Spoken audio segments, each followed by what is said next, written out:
Hi everyone. आप सभी स्वस्थ और अच्छे होंगे। मैं भी ठीक हूँ। स्टोरी का नाम माई हार्टलेस लवर, एपिसोड 3, खुशी की खबर। अब स्टोरी की तरफ बढ़ते हुए नैना केबिन का दरवाज़ा नॉक करती है। तभी आरजू की आवाज़ आती है, नैना अंदर आ जाओ। नैना केबिन के अंदर आकर टेबल पर दवा और कॉफ़ी का कप रखते हुए बोलती है, क्या हुआ आरजू मैडम, आप इतनी जल्दी आ गई? कहीं उस विकास ने? नैना अपनी बात आधे पर ही रोक देती है। आरजू उसके पास आ जाती है और टेबल से दवा उठाकर खाते हुए बोलती है, देखो नैना, मैंने तुम्हारी बात मानी थी। मैंने पूरा कोशिश किया था कि उस विकास पर गुस्सा नहीं करूँगी, पर उस साले की बात सुनकर मैं खुद को रोक नहीं पाई और उसे उसके ही ऑफिस के लोगों के सामने बहुत ही बुरी तरह मारा। अभी हॉस्पिटल में होगा वो कमीना। नैना कहती है, पर उसने बोला क्या था? आरजू गुस्से में बोलती है, वो मुझे बिस्तर तक ले जाने की बात कर रहा था। नैना जब आरजू की ये बात सुनती है तो गुस्से में अपने हाथ की मुट्ठी कसते हुए बोलती है, फिर तो आपको उसे जान से मार डालना चाहिए था। आई एम सॉरी जो मैंने आपसे कहा कि आप उसके साथ डील करें। आरजू कहती है, नहीं नैना, इसमें तुम्हारी कोई गलती नहीं है। पिछले 2 साल से हमारे ऑफिस को कोई डील नहीं मिल रही है, जिस कारण हमें नुकसान झेलना पड़ रहा है।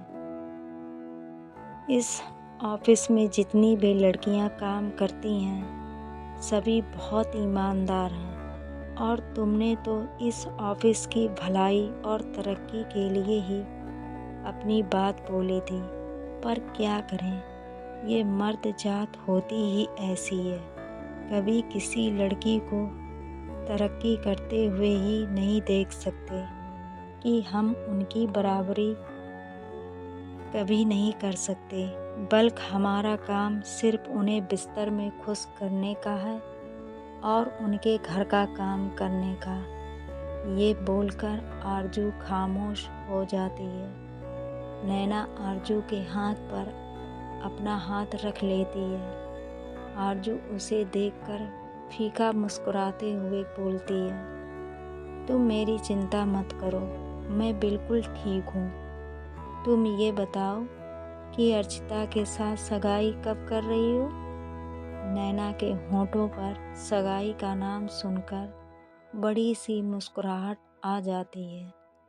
वो मुस्कुराते हुए बोलती है, 1 हफ्ते के बाद मेरी अर्चिता के साथ सगाई है और फिर डेस्टिनेशन वेडिंग करने वाली हूँ गोवा में, तो आप सबको आना है। आरजू कहती है, ये भी कोई बोलने की बात है, हम सब जरूर आएंगे तुम दोनों की शादी में। नैना उसकी बात सुनकर मुस्कुरा देती है।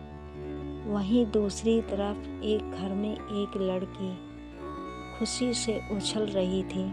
तभी उसकी माँ सुमन जी उसके पास आकर बोलती हैं, सौम्या, क्या हुआ, तू क्यों इतना चिल्ला रही है? चिल्ला चिल्ला कर सारा घर सिर पर उठाकर रखा है। सौम्या अपनी माँ के गले लगते हुए बोलती है, माँ, खुशी की बात है, देखो मुझे इंटरव्यू के लिए बुलाया गया है राठौर कंपनी में।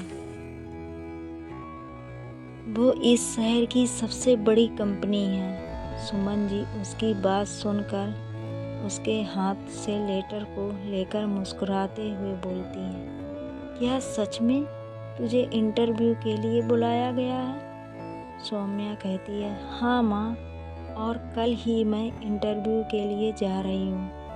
बस मेरा सिलेक्शन हो जाए इस कंपनी में, सुमन जी उसकी नज़र उतारते हुए बोलती हैं, ज़रूर होगा, तेरा सिलेक्शन देख लेना। तभी सुमन जी के पति अभय जी बाहर आते हुए बोलते हैं, क्या बातें हो रही हैं माँ बेटी में। सुमन जी मुस्कुराकर उन्हें लेटर दिखाकर बोलती हैं, जी खुशी की तो बात है, हमारी सौम्या को कल इंटरव्यू के लिए बुलाया गया है। अभय जी आश्चर्य के साथ कहते हैं, क्या सच में। ये बोलकर वो उस लेटर को पढ़ने लगते हैं और फिर मुस्कुराते हुए सौम्या के सिर पर अपना हाथ फेरकर बोलते हैं, देख लेना बेटा, ये जॉब तुझे ही मिलेगा। सौम्या अपने पापा की बात सुनकर मुस्कुरा देती है। तभी एक लड़का वहां आकर बोलता है, पापा मुझे नहीं लगता कि इसे जॉब मिलेगा। देख लेना कल इंटरव्यू के बाद वो लोग इसे ऑफिस के बाहर निकाल देंगे। वो लड़का सौम्या का भाई शुभ था। सौम्या अपने भाई को घूर कर देखती है और फिर उसे मारते हुए बोलती है, चुप कर शुभ, कभी तो अपने नाम की तरह शुभ शुभ बोला कर, जब देखो अशुभ ही बोलता है। माँ पापा ने तेरा नाम गलत रखा है, तेरा नाम अशुभ होना चाहिए था, जब देखो तेरे मुंह से कड़वा ही निकलता है। शुभ सौम्या की बात सुनकर उसके बाल खींचकर भाग जाता है। सौम्या भी उसे पकड़ने उसके पीछे चली जाती है। सुमन जी उन दोनों को लड़ते हुए देखकर उसका सिर पकड़कर अभय जी से बोलती हैं, पता नहीं इन दोनों का क्या होगा। अभय जी सुमन जी की बात सुनकर मुस्कुराने लगते हैं। क्या होगा जब आरजू और सौम्या पहली बार मिलेंगी। क्या आरजू को सौम्या से प्यार होगा। कैसी होगी उनकी पहली मुलाकात। ये जानने के लिए अगले पार्ट का इंतज़ार कीजिए। आज का पार्ट कैसा लगा कमेंट करके ज़रूर बताइएगा और लाइक शेयर भी कीजिएगा। Bye bye.